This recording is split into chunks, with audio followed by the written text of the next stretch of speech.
Okay, I'm going a little farther into data trees with the PATHMAPPER, and what I'm going to show here is fairly simple. So what we have is initially, I'll take off this set, take off all this data, oops,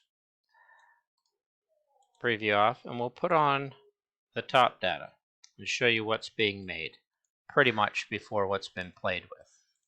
So what we have here is a series of points, and I believe if I take that off, I'll be able to see what I'm clicking. I have a series of 3 points in the x-coordinate positions and the z-coordinate positions. I grafted those, and then I chose to move those, which allowed me to have a three-dimensional box with 27 points.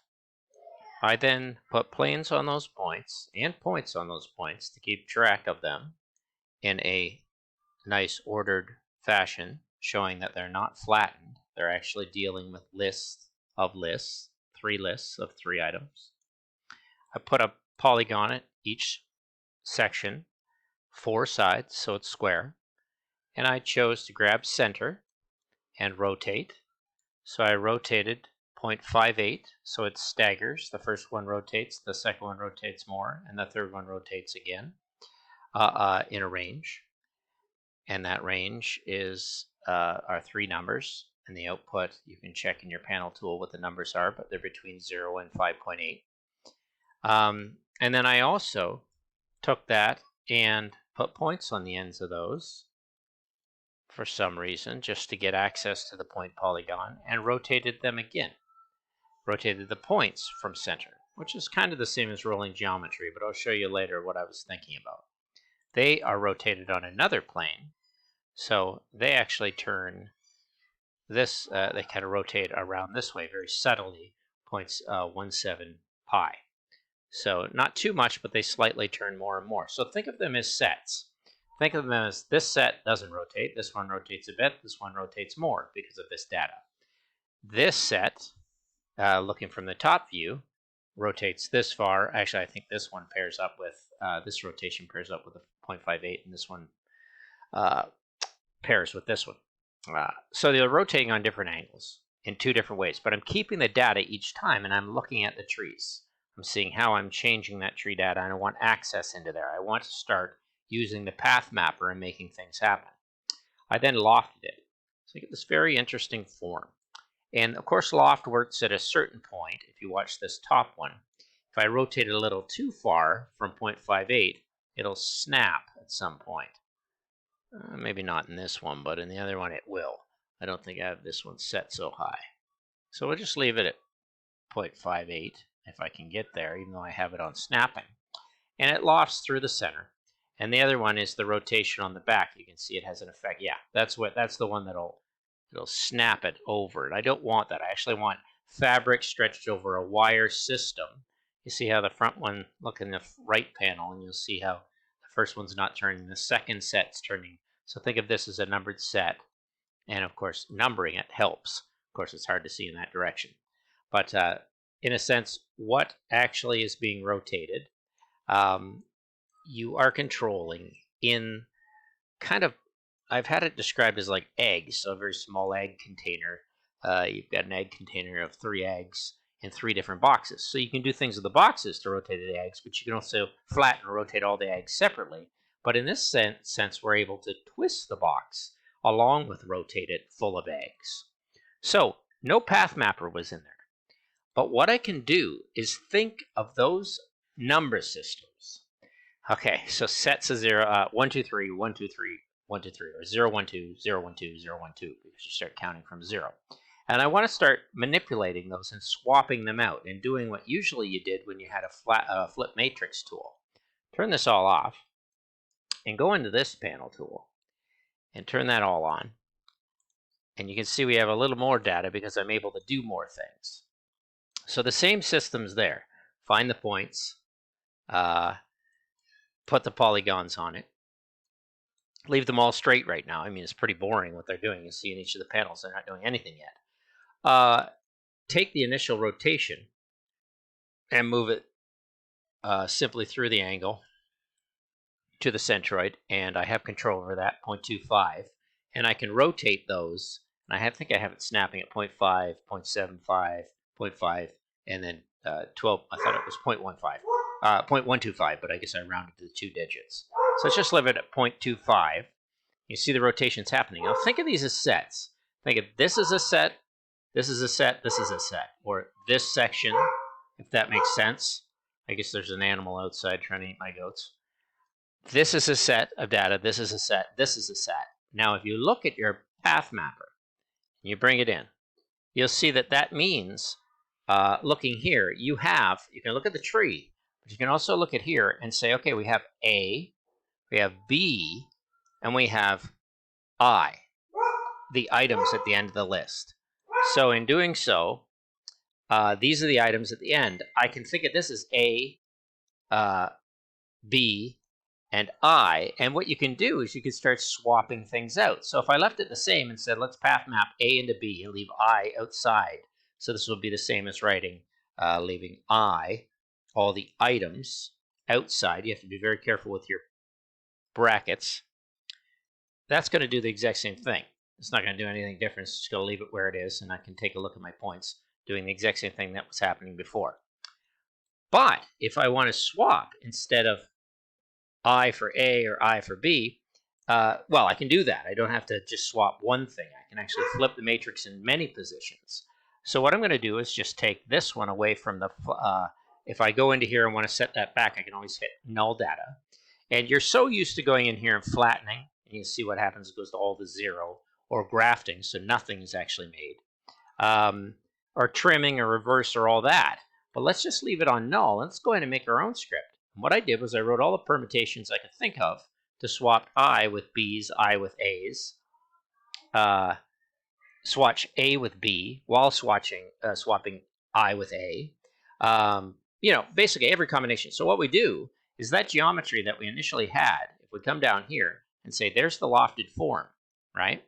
We'll probably go in this view, and it's just late at night and I have kids making noise. Let's see what the geometry does if we were to swap I with B.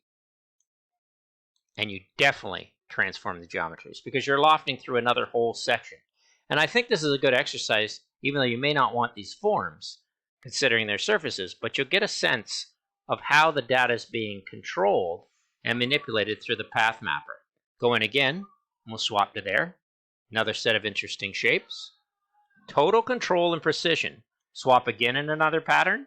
You're going to start flattening forms, and then swap aloft in another pattern. And there you go. There's all your systems. Now we can go back to the curve, go back to our original forms and say, okay, farther into the polygons, let's do a rotation on those. So here's the one I showed before. You can go in and type I in parentheses here and I in parentheses here. And then that would turn out the same. You can always reset it to data. But let's take a look at these lofted forms again and say let's swap in the same 4 ways that I did the geometry, and I end up with this geometry. It's a little bit different than the last one. It may look similar in some ways, but it is a little bit different.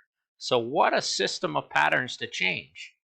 And they're totally doing different things as it shortens on this level. And you've got so many permutations and changes that are controlled and precise to your geometry and your building and structures, that's just the beginning.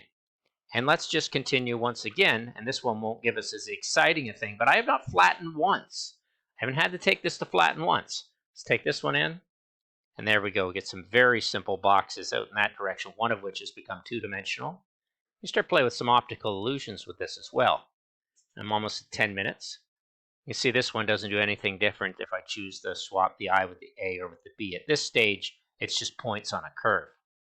And that's not going to do much. This one's going to flatten 2, actually all 3 of them, and this one's going to disappear completely from the loft, not even be able to do it.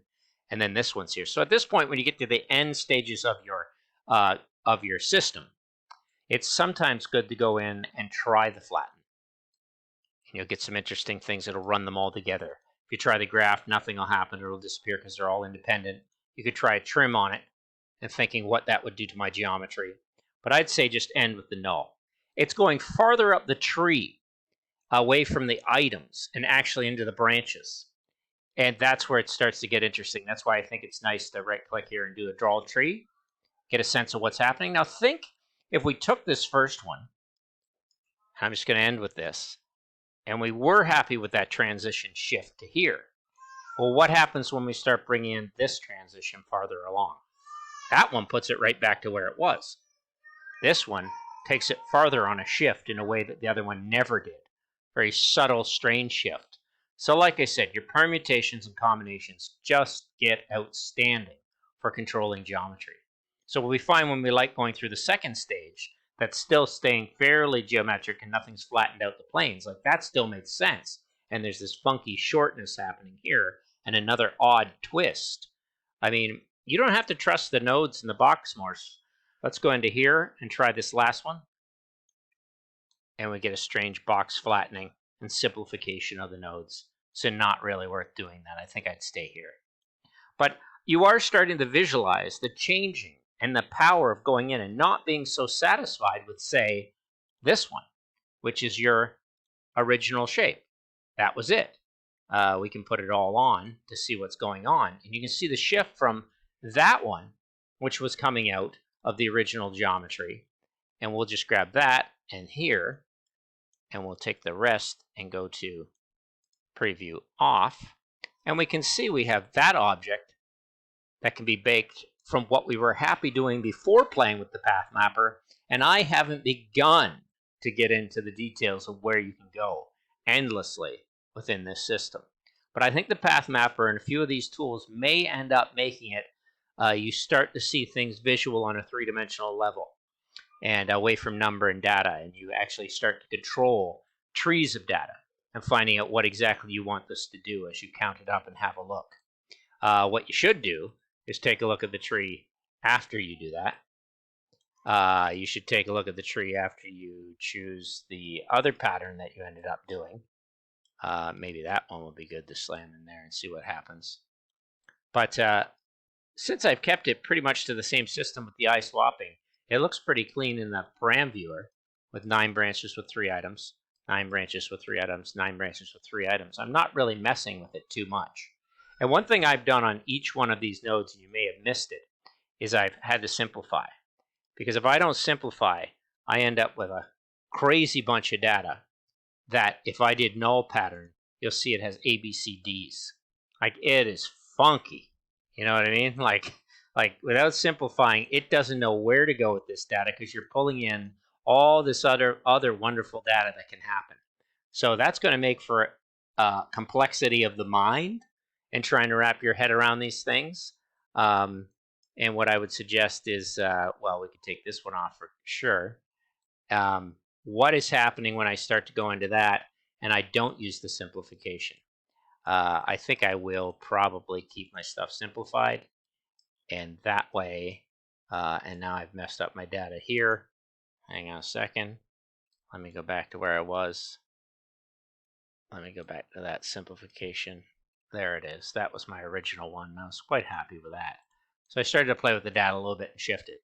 But that's the PathMapper and the power of going in there. You can actually do an awful lot more by going in, and I know we're getting close to the end, and move beyond the PathMapper and getting into shift paths.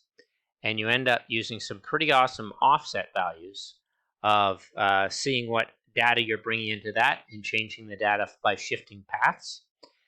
I think I'm going to be stuck here for quite some time before going off into fields and dealing with grids and planes and all that. I think essentially if you can get your head through the maths and through the sets and into this tree and really explore this panel, you're going to end up with some incredible geometries that you would never have made. And I've messed up my script more than I intended. But, and I've got 2 patterns in here. I could take this one. And it's actually nice to see that one over top of this one. It makes for a more complex and interesting geometry. But try to understand how you're managing lists of lists in an organized and precise way. Thanks for watching.